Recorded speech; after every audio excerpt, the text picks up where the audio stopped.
kita ini semuanya untuk itu nggak jadi begitu aja. Atau kalau kita berdoa jadi begitu aja, tidak. Ada bahagian kita yang harus kita lakukan. Yang dalam Efesus 4 ini yang paling penting adalah semua kita harus berubah menjadi kejadian baru. Amin. Ya, coba saudara baca ayat 17 sampai ayat 32. Saya tidak usah baca semua, nanti saudara baca. Judulnya manusia baru. Saya dan saudara harus jadi manusia baru. Amin. Amin. Saya bacalah ayat 22. Sama-sama kita, ayat 22.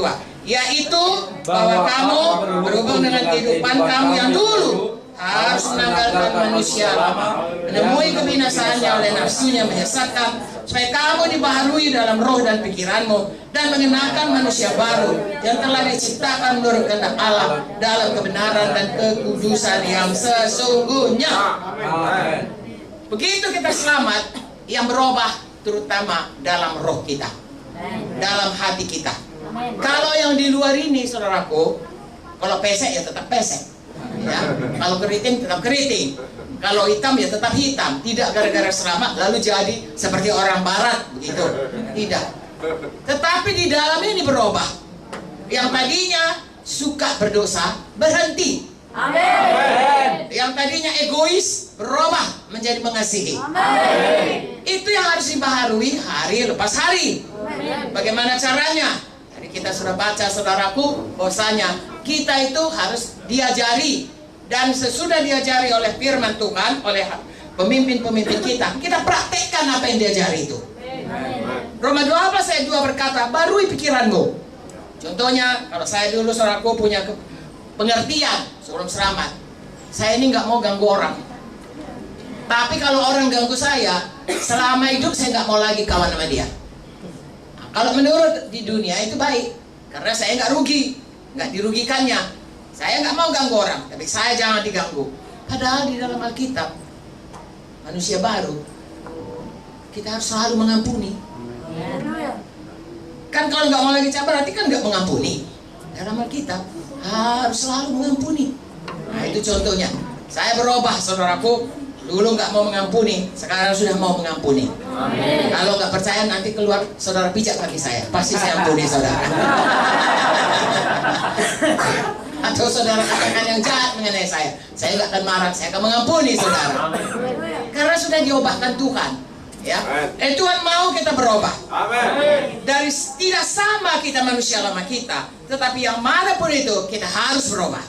Amin. Itu sebabnya firman Tuhan berkata, beritakan Injil, baptiskan mereka.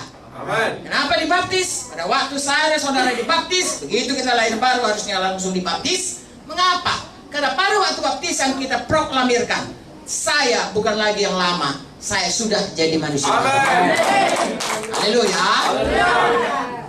Pendeta akan mengatakan dengan ini, kami membaptiskan saudara, haleluya, pada kematiannya, supaya oleh kemuliaan Bapa, maka kamu bangkit kepada hidup yang baru di dalam Yesus. Amin. Sebabnya kita berkata, segala sesuatu yang dalam Tuhan Yesus itu kejadian baru. Kejadian lama sudah berlalu, kejadian baru sudah datang. Ada nyanyian berkata, aku masih seperti dahulu, dan saudara tidak boleh lagi menyanyikannya. Iya kan? Kalau saudara bilang aku masih seperti dulu, tidak cocok dengan firman Tuhan. Saudara harus berkata, aku sudah jadi kejadian yang baru. Dan terus dibaharui. Kalau saudara lihat di sini ada beberapa contoh, ya. Ayat 25 sampai ayat 32, kalau dilihat itu, pertama sekali yang paling penting berubah adalah mulut kita. Yang dimulai dari hati kita.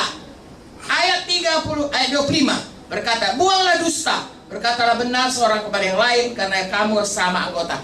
Jangan berdusta. Amin. Ya, penyelidikan dari gereja berkata 90% anak-anak Tuhan masih mau berbohong. Tolong kita bebas daripada dusta. Amin. Dusta termasuk bergunjing, termasuk menggosip, termasuk memfitnah. Itu lebih parah lagi, saudaraku. Ya, segala sesuatu yang keluar dari mulut ini hidup mati dikuasai lidah. Mari keluarkan perkataan yang benar, perkataan yang hidup, perkataan iman, perkataan yang membangun. Amin. Amin, saudaraku. Amin. Kemudian ayat 26, jangan menjadi marah. Marah itu, saudaraku, kalau kita tidak bisa berhenti, itu sama dengan membunuh. Dan orang yang membunuh tidak bisa masuk kerajaan sorga.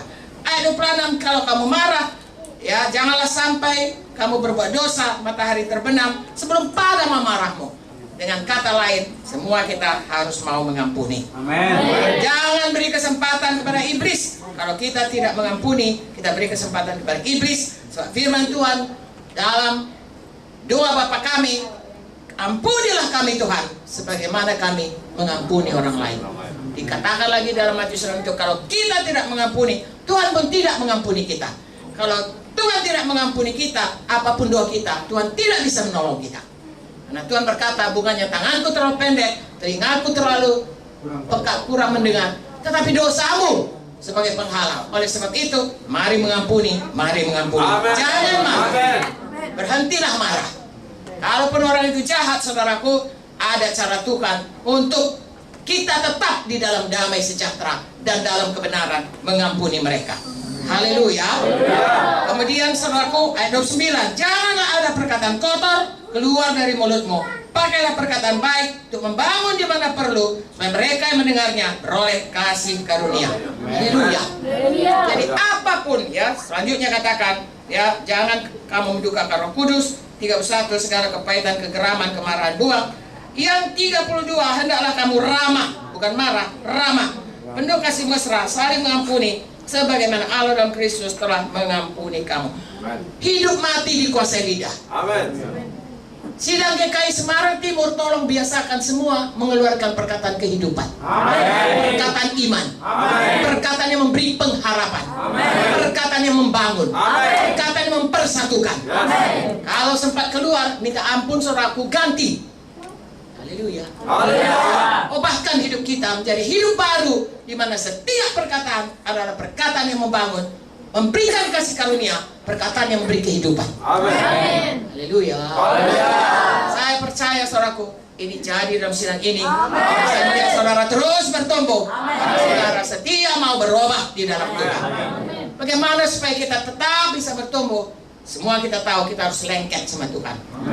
Sekarang melekat berbatang. Saudara harus tetap melekat kepada Tuhan. Yesus sudah di sorga. Bagaimana kita tetap melekat? Ada Roh Kudus. Roh Kudus berikan Tuhan kepada saudara. Patuhi Roh Kudus. Apa yang dikatakan oleh Roh Kudus? Saudara tahu Roh Kudus seperti polisi. Tidak ada dikatakan, tapi dialah yang selalu mengingatkan kita.